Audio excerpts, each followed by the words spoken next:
প্রিয় প্রকৌশলী, এইভাবে পাইল ক্যাপের কংক্রিটিং করা হচ্ছে 48 মিটার গার্ডার পুলতে।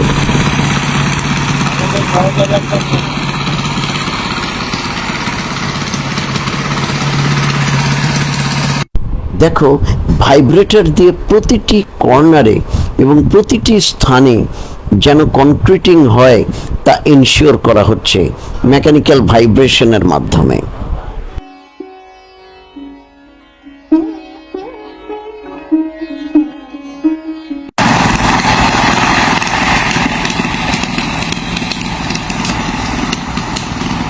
তবে স্লোপড সারফেসে এই ধরনের কংক্রিটিং করার সময় তোমাকে অত্যন্ত সতর্ক হতে হবে।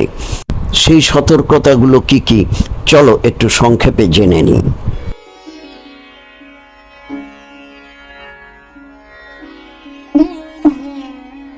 প্রথমেই স্লোপ সারফেস খুব বেশি স্টিপ বা খুব বেশি গ্র্যাজুয়ালও হওয়া যাবে না।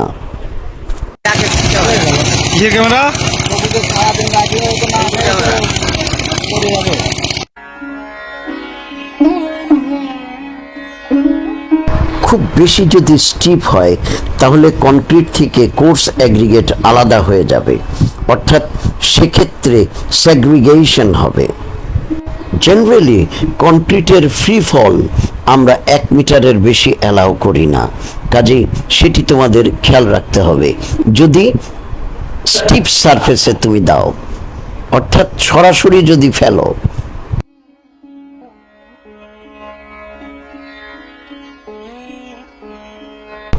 সাধারণত দেখা যায় লেবাররা মাথা থেকেই ফেলে দেয়, এটি কিন্তু উচিত না। তার হাত হ্যান্ড লেভেল বরাবর এনে 1 মিটার দূর থেকে ফেলা উচিত।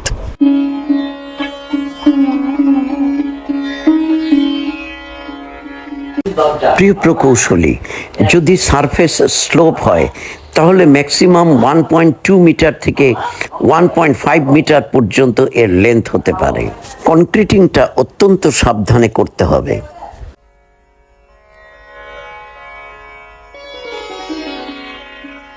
যে এরিয়াটাতে তোমরা স্টিল শাটার দেখছো সেটি কিন্তু আসলে পাইল ক্যাপ, অর্থাৎ এর নিচে সব পাইলের মাথা ভেঙে রডগুলো ঢুকিয়ে দেওয়া হয়েছে, এটি পাইলের ক্যাপ।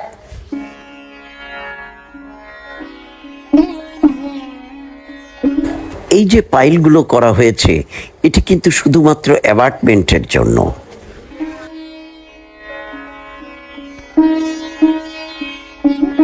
আগামী দিনে এগুলো করা হবে আর্টিফিশিয়াল ইন্টেলিজেন্স দিয়ে। সেটি কিভাবে করা যায় প্রিয় প্রকৌশলী, তোমরা সেটি চেষ্টা করে যাও।